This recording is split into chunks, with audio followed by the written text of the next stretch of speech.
Hello guys, welcome back to DC teachers academy. आज हम इस वीडियो में बात करेंगे सीटेट का एक इम्पॉर्टेंट सेक्शन के बारे में जिसका नाम है संस्कृत। जैसा कि आपको पता है कि सीटेट में संस्कृत 30 मार्क्स की आती है, चाहे वो पेपर फर्स्ट हो या पेपर सेकंड हो। तो इसमें 15 नंबर की पेडागोजी आती है और 15 नंबर के आपके पैराग्राफ आते हैं।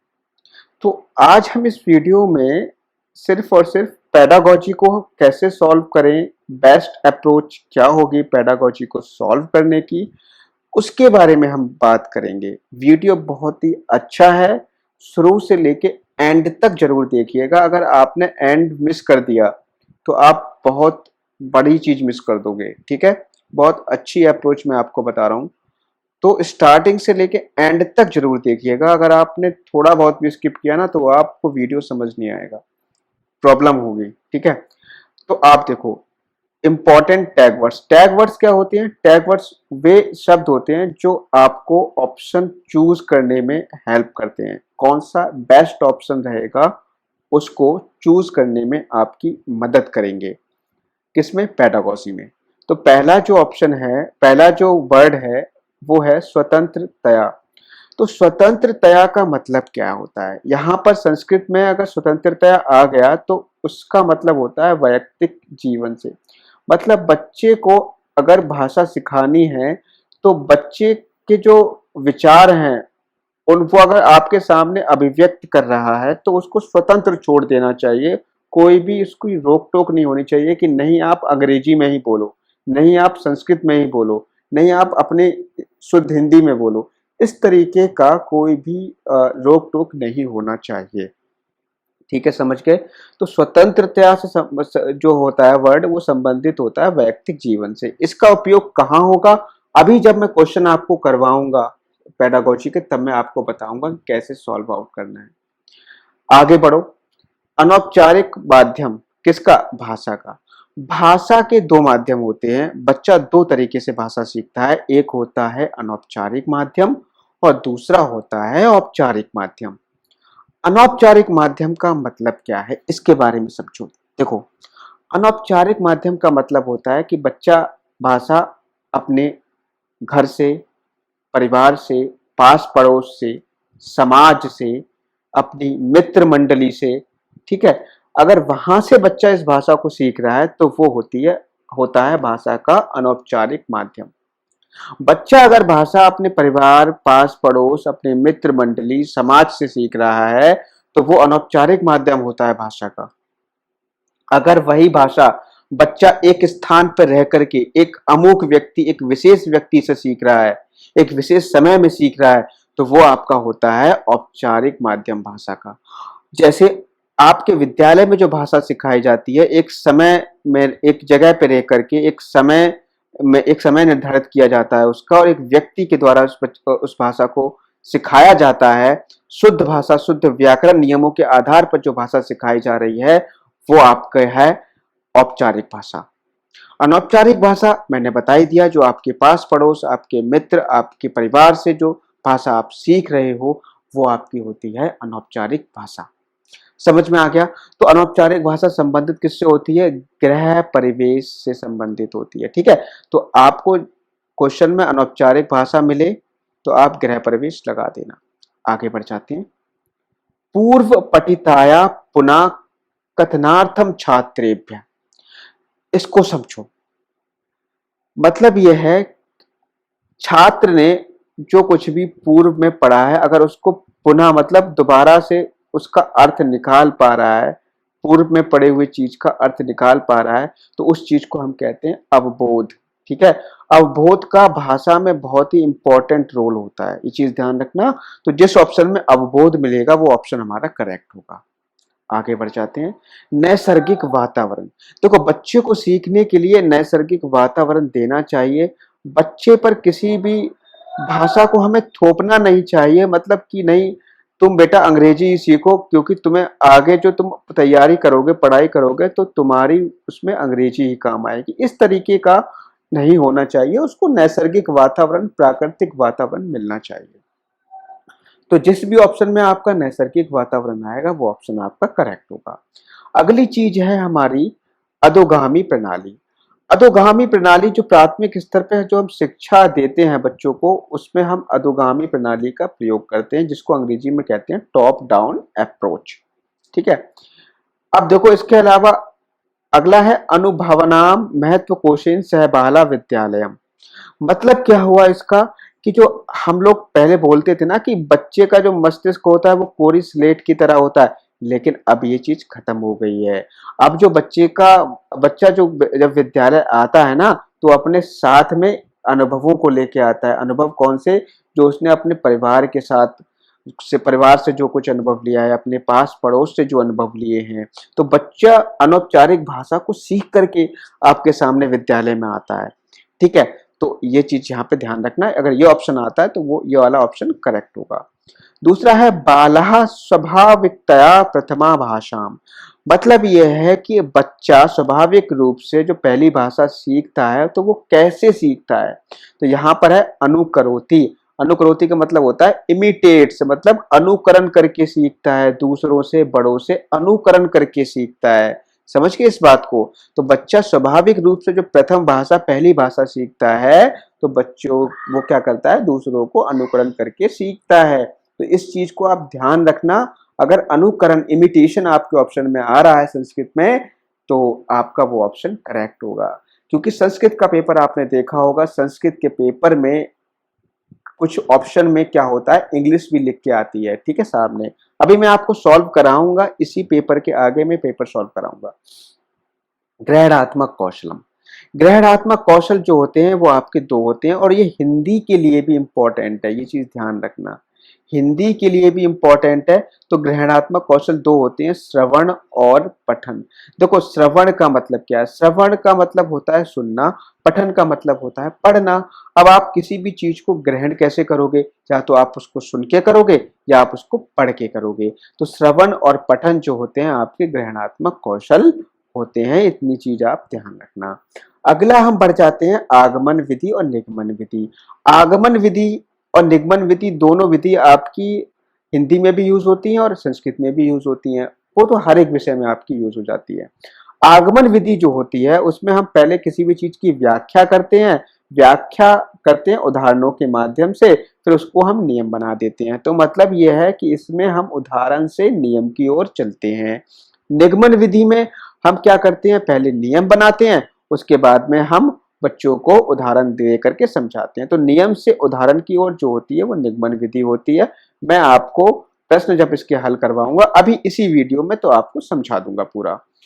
औपचारिक भाषा देखो कौन सी भाषा होती है? द्वितीयक भाषा होती है। क्यों?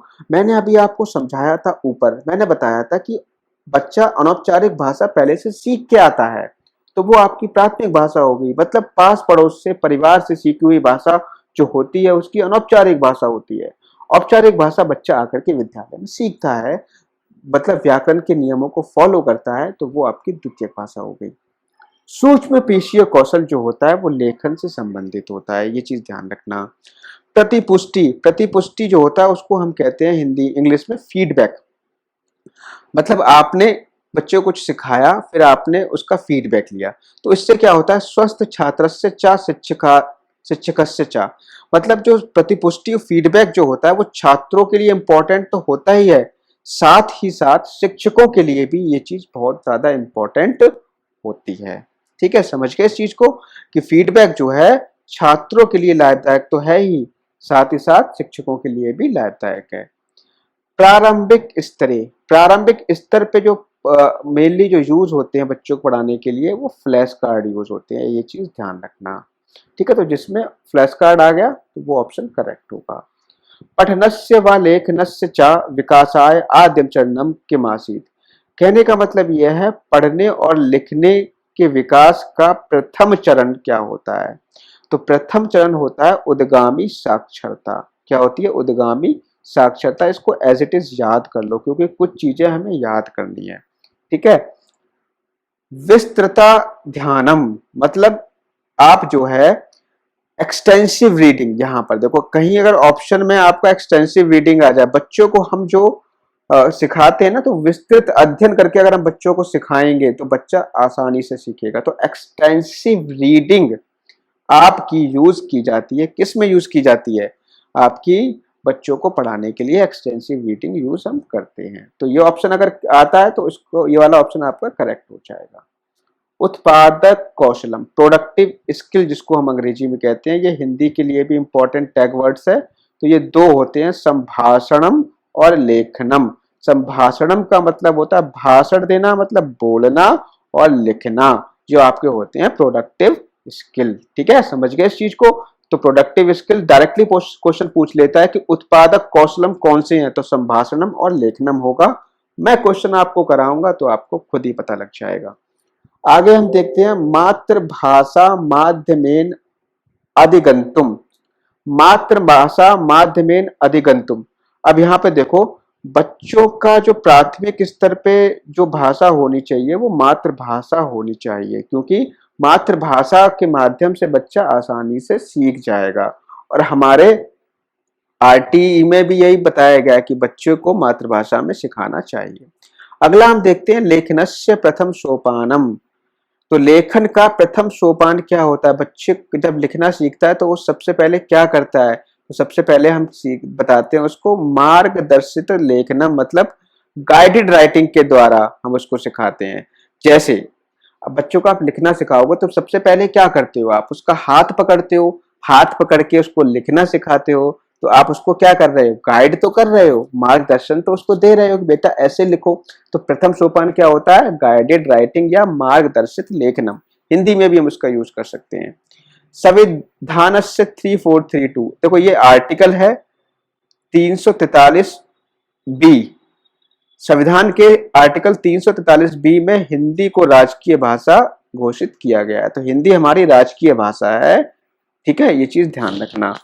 वैसे तो मातृभाषा भी कह सकते हैं, लेकिन जो संविधान में बताया गया है इसको राजकीय भाषा बताया गया है। ठीक है, भाषा समूह समृद्ध वातावरणम, मतलब यह है कि हमारा जो भाषा का वातावरण होना चाहिए वो भाषा समृद्ध होना चाहिए। मतलब भाषा समृद्ध का मतलब यह है कि बच्चे को अपनी भाषा में अभिव्यक्ति करने के अवसर दिए जाने चाहिए। वर्ग प्रहेलिका क्रॉसवर्ड क्रीड़ा वर्ध्यति। वर्ग प्रहेलिका जो संबंधित होती है वो शब्द ज्ञान से संबंधित होती है। ये आपके इंपॉर्टेंट टैग वर्ड्स थे।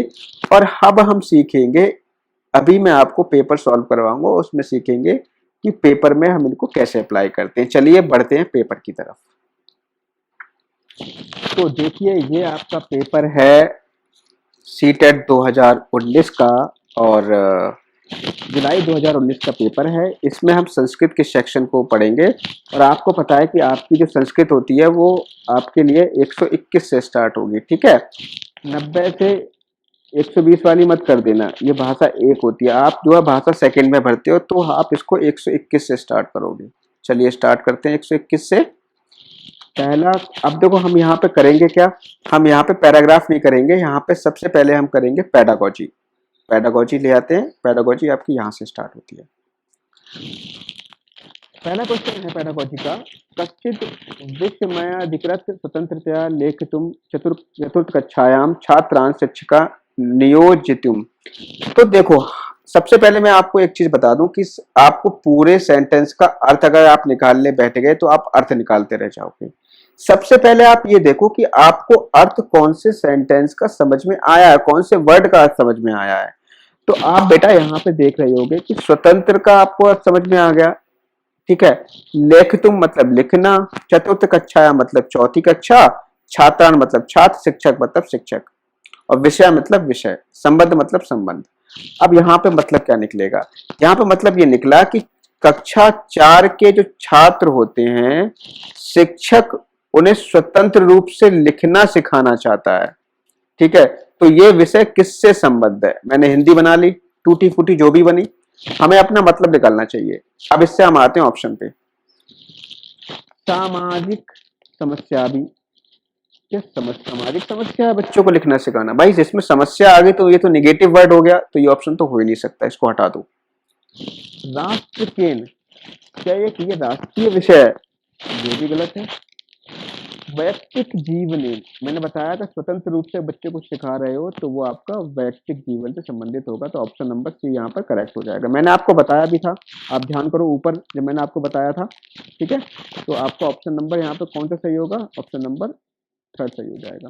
वातावरण समस्या भी, भाई समस्या तो समस्या कर ही देगी आपको, समस्या वाला ऑप्शन तो नहीं लगाने। आगे बढ़ जाओ। अनौपचारिक माध्यमेन कस्याचित भाषायाम अधिगमार्थम। अब आप सोच रहे हो कि सर को संस्कृत पढ़नी तो आ नहीं रही है। भाई पढ़ने से क्या मतलब है, ठीक है, आप इसका अर्थ समझो। अनौपचारिक माध्यम आपका समझ में आ गया, यहाँ पे भाषा समझ में आ गया। तो अनौपचारिक माध्यम भाषा, तो अनौपचारिक भाषा का अनौपचारिक माध्यम क्या होगा, मैंने क्या बताया था, गृह परिवेशस्य, ठीक है। गृह परिवेश से बच्चा अनौपचारिक भाषा को सीख के आता है। आगे बढ़ जाओ। पूर्व पठिताया कथाया पुनः कथनाम छात्रेभ्य। पूर्व पठित कथनों को दोबारा से उसको याद करना, जहां पे ऑप्शन में अवबोध आ जाए वो ऑप्शन आपका करेक्ट होता है, ठीक है। आगे बढ़ जाओ, मैंने बताया था ऊपर टैग वर्ड में, ठीक है, देखो ऊपर जाकर के। लेखन विषयक व्यतिक्रमा कथ्यति। अब लेखन विषयक यहाँ पे आपको बीमारियां दी हुई है, बीमारियां मतलब अधिगम अक्षमता दी हुई है, और अधिगम अक्षमता के लिए मैंने स्पेशली एक वीडियो बना रखा है, प्लेलिस्ट में जाके देखिए मेरी। तो लेखन से संबंधित जो आपकी अक्षमता है वो आपकी होती है डिस्ग्राफिया। किससे होती है, डिस्ग्राफिया। आगे बढ़ जाओ। पठनम नाम न केवल लिखित पाठस्य उच्चारणम। अब यहाँ पर आप ये चीज देखो, यहाँ पर आपको एक चीज दिख रही होगी कि यहाँ पर केवल लिखित पाठस्य उच्चारणम, यहाँ पर लिखित पाठस्य उच्चारणम की बात की जा रही है। लिखा हुआ जो पाठ है उसको उच्चारण की बात की जा रही है। तो इसको उच्चारण की अगर हम बात करें तो यहाँ पर देखो पहला ऑप्शन है स्फुट वक्ता भवेत, अगला पाठस्य अर्थ अवबोध। देखो यहाँ पे अवबोध आ गया, तो ये ऑप्शन आपका करेक्ट होगा, मैंने बताया था ऊपर आपको।